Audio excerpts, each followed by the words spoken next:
Vito Nicola Mollis, também grafado Nicolas Mollis, 1867 a 1944, foi um dos pioneiros do avivamento pentecostal de Chicago e Los Angeles, onde congregou em Azusa Street.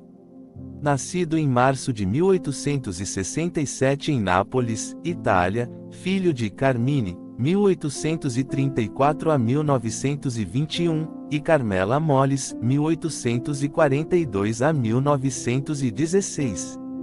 Mollis é um nome mais comumente conhecido na Basilicata, e pode ser que a família tenha se originado lá. Algumas fontes inferem que já era evangélico antes de imigrar. É algo plausível, pois na sua região havia atividades da Igreja Livre, dos metodistas wesleyanos, batistas e da Igreja dos Irmãos ao menos desde a década de 1870.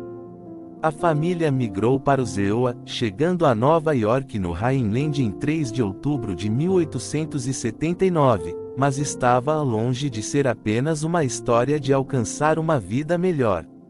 Na viagem, Carmela e a irmã mais nova de Vito, Leodora, morreram, deixando apenas Carmine, Nicola e Donato para fazer uma nova vida no Novo Mundo.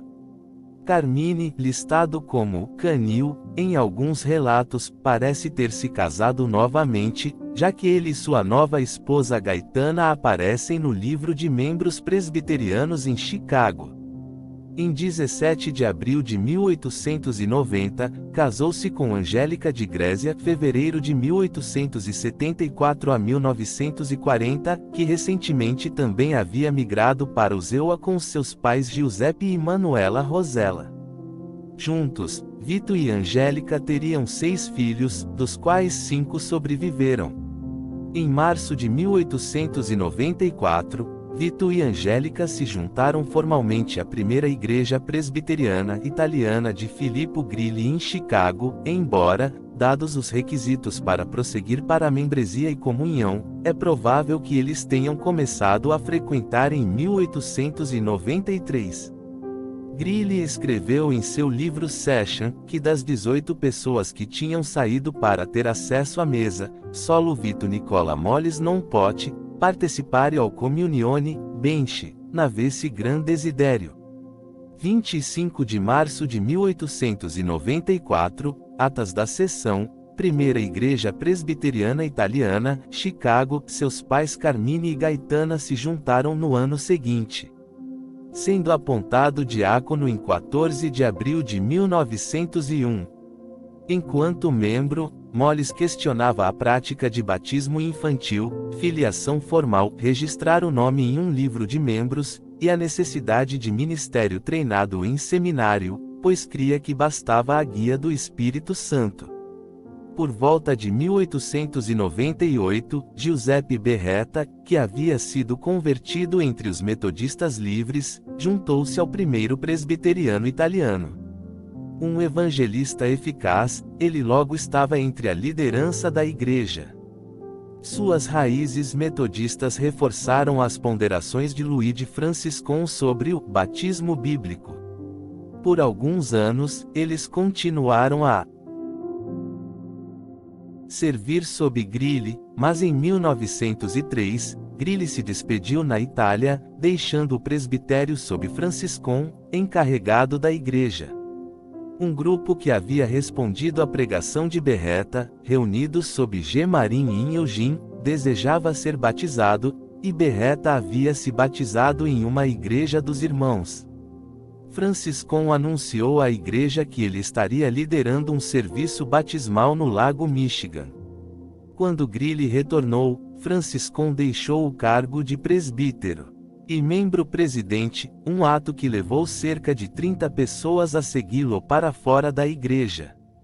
No final de 1903, eles começaram a se reunir para ler a Bíblia, para o benefício daqueles entre eles que eram analfabetos, cuja primeira reunião foi realizada na sala de estar da residência Mollis em 159 N Halsted Street, no centro de Chicago. Quando surgiram divisões entre este grupo durante a ausência de Franciscon na Itália, em outubro de 1904, quando houve a cisão com o grupo de Beretta por causa da guarda do domingo, junto das famílias Franciscon e discípulos moles passaram a se reunir semanalmente para culto e santa ceia.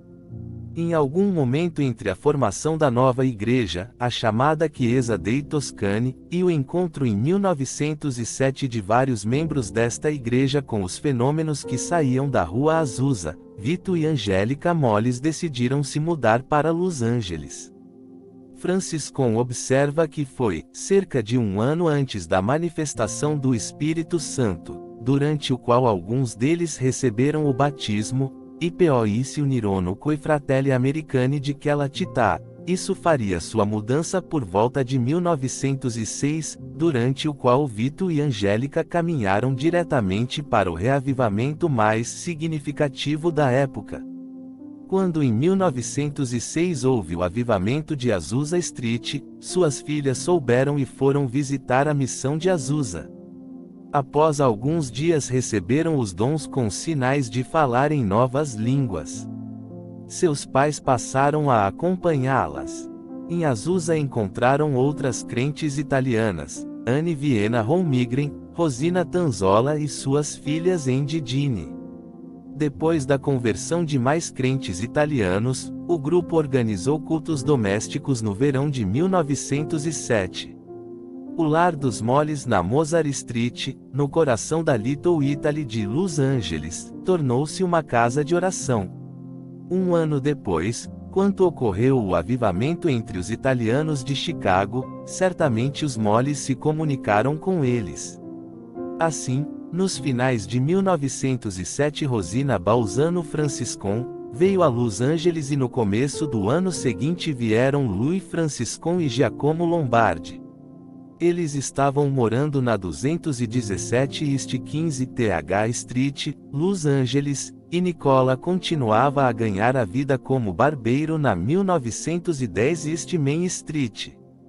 Quando a experiência do batismo começou a mobilizar a igreja de Chicago, Balzano formou um fardo pesado para a família Moles, que tinha sido tão central para a vida comunitária da igreja que havia sido formada em 1904. Deus a usou maravilhosamente e muitos foram salvos e alguns receberam a promessa do Espírito Santo no mês de outubro de 1907, durante sua estadia. De lá Giacomo Lombardi voltou a Chicago para depois partir para Roma, Itália, onde diversos foram pelo Senhor chamados e eleitos para serem suas testemunhas naquela nação. Louis Franciscon ficou em Los Angeles, acolhido na casa do irmão N. Moles e de algumas irmãs italianas já salvas e batizadas com o Espírito Santo, nas igrejas americanas daquela cidade.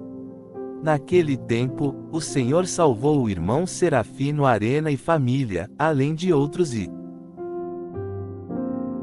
após tempos, o irmão S. Arena sentiu-se levar o testemunho na Sicília, Itália, onde foi bem sucedido.